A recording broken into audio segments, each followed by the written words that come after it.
Mesdames et messieurs, bonjour et bienvenue dans une nouvelle vidéo Unisport. Et bah oui, je suis de retour pour vous jouer un mauvais tour et aujourd'hui, vous l'avez lu dans le titre, on va parler d'un sujet sensible. Comment faire pour ne plus se retrouver sur le banc de touche? Une question que vous vous êtes sûrement déjà posée, nombreux et nombreuses, où vous pensez que votre coach vous en veut, où vous pensez que tout le monde est contre vous, vous développez une certaine parano, vous pensez que vous n'êtes pas au bon endroit. C'est fort possible, je ne dis pas que c'est un mensonge avéré, mais que ce n'est pas une vérité absolue. Donc aujourd'hui, on va aborder ce sujet, cette thématique tous ensemble. Et je vais vous donner, on va dire, 3 petites astuces qui vont vous permettre de ne plus jamais vous retrouver sur le banc. Bien évidemment, c'est une figure de style, vous savez ce que je veux dire. En gros, c'est plus une vidéo, qui va vous donner des astuces pour progresser. Parce que vous savez que j'aime bien ces vidéos un peu motivation, c'est des thématiques que je kiffe. Alors, ne perdons pas plus de temps, générique.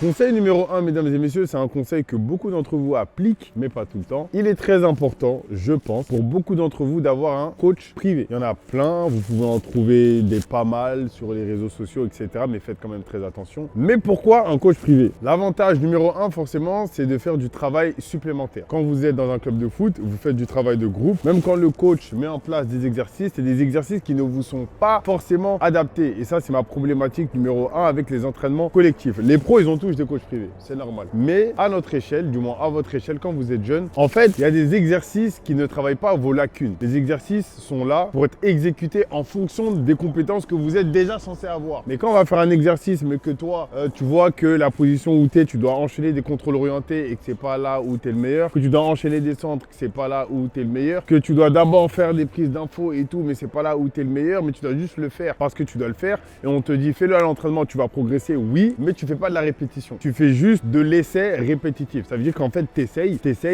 mais c'est pas de la répétition. T'essayes l'exercice. Tu ne répètes pas le truc que tu ne sais pas faire. Donc, voilà pourquoi il est très important pour beaucoup d'entre vous d'avoir un coach privé quand vous estimez aussi que ce soit nécessaire et que ça rentre dans vos budgets parce que c'est pas gratuit. Parce que le coach privé t'aide vraiment à travailler de manière très précise les lacunes, les trucs, là où tu pêches. Et croyez-moi que même chez les pros, c'est comme ça que ça fonctionne. Donc, ça, c'est la première des choses, le premier des conseils que je vous donnerai. Et en plus de ça, le fait que vous soyez tout seul avec lui, croyez-moi, ça va vous aider à gagner une certaine confiance parce que vous avez une proximité avec lui, il sait comment vous parler. C'est pas pareil qu'un coach qui doit s'adresser à tout le monde et qui ne vous adresse la parole que pour vous rectifier. Deuxièmement, mesdames et messieurs, ça c'est quelque chose aussi que j'aime bien vous dire, mais les gars, soyez observateurs. C'est trop important d'être observateur. Quand je dis observateur, c'est-à-dire, des fois, il faut être capable de mettre son ego de côté et de se dire, t'as vu, lui, dans mon équipe, il est meilleur que moi. Ouais, ça, il le fait mieux que moi, ça, il le fait mieux que moi, ça, il le fait mieux que moi. Et ben, il faut être capable de le regarder et de comprendre pourquoi il est meilleur que vous et d'apprendre de cette personne qui peut être quelqu'un de votre âge ou de votre catégorie. C'est important parce que, en fait, c'est ça qui va vous permettre de réussir à mettre votre ego de côté et de vous dire, tout ce qui compte, c'est que je progresse, c'est tout. C'est pas juste que je joue ce week-end, c'est juste que je progresse. Et en fait, le fait de développer cette mentalité, c'est ça qui va vous permettre de ne plus être assis sur le banc ce week-end. Soyez observateurs, les gars, apprenez de vos coéquipiers, apprenez de vos coachs, apprenez des matchs, soyez des passionnés pour regarder les matchs de football et aussi avoir la capacité d'analyser. C'est très important, les gars. Quand vous faites quelque chose, quand vous faites un exercice et que vous allez à l'entraînement et que vous faites des exercices mis en place par les coachs, comprenez l'exercice. Ne soyez pas juste bon dans l'exécution. Ne vous dites pas juste, ok, là, je dois passer entre les plots, là, je dois faire une passe là, ensuite, je fais un appel là, l'autre, il me la remet en profondeur et je dois finir. Tu as compris l'exercice, mais tu n'as pas compris pourquoi tu le fais. Et ça, c'est votre plus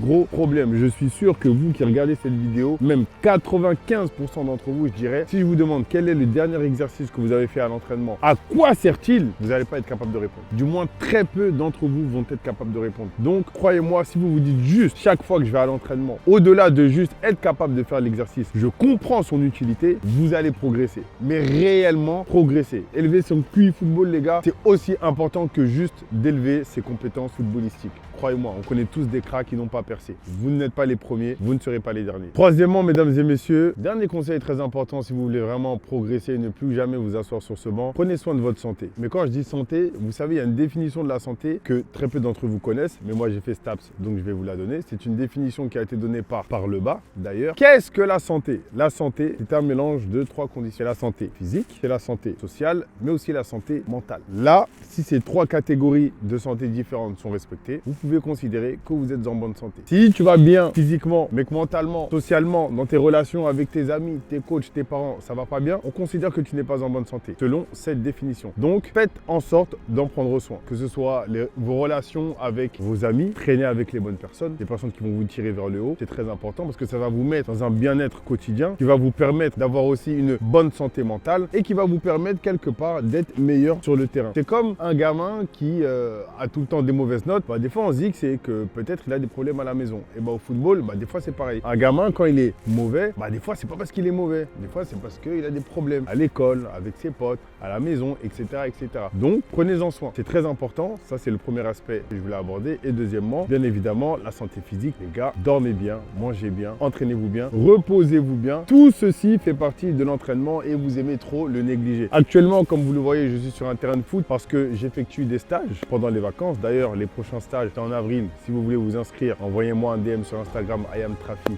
Vous me connaissez déjà. Et vous savez, aujourd'hui, j'avais des gamins qui sont arrivés. Sans échauffement, ils ont pris les ballons, ils ont commencé à faire des frappes. Il est 14 h, je commence à entendre des j'ai mal aux adducteurs, j'ai mal aux mollets, j'ai mal aux cuisses, etc., etc., etc. Pourquoi, d'après vous? Je pense que vous avez déjà la réponse. Donc les gars, ne négligez pas votre santé, votre corps, sous prétexte que vous avez 12, 13, 14, 15 ans et que vous récupérez beaucoup plus rapidement parce qu'après, vous allez arriver à 30 ans, comme Pierre, derrière cette caméra, vous allez avoir mal partout et vous n'allez pas comprendre pourquoi. Alors que Trafi, il a 30 ans et il est en bonne santé.